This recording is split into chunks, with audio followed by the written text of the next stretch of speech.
सबसे पहले मैं मुबारकबाद पेश करता हूँ बज़्म आला हज़रत के तमाम अरकान को कि इतनी प्यारी ख़त्म नबूवत ताजदार ख़त्म नबूवत कॉन्फ्रेंस का इनेकाद किया। रब्बे करीम इनकी इस काविशों को अपनी बारगाह आली में शर्फ़ कबूलियत अता फरमाएं।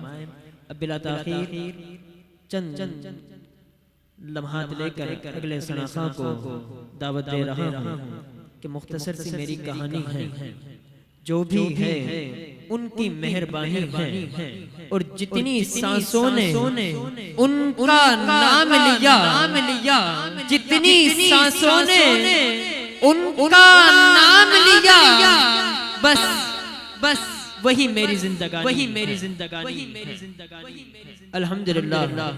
बहुत ही बड़ा नाम आलम इस्लाम का आपके सामने पेश करने लगा हूँ, जिनकी पहचान एक आला और एक मुनफरिद पहचान रखने वाले मालिक राव बिरादर बहुत ही प्यारी रिकॉर्डिंग भी फरमाते हैं।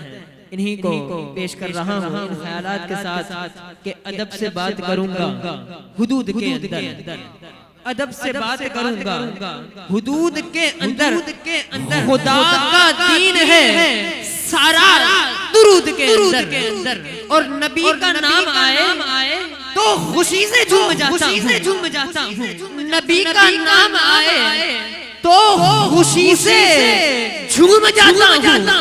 हलाल खून है मेरे वजूद के अंदर, हलाल खून मेरे वजूद के अंदर। इन्हीं ख्यालात के साथ लब कुशा होंगे राव बिरादर से मुल्तमिस हूँ कि वो आएं और बुलाए अकीदत पेश फरमाएं।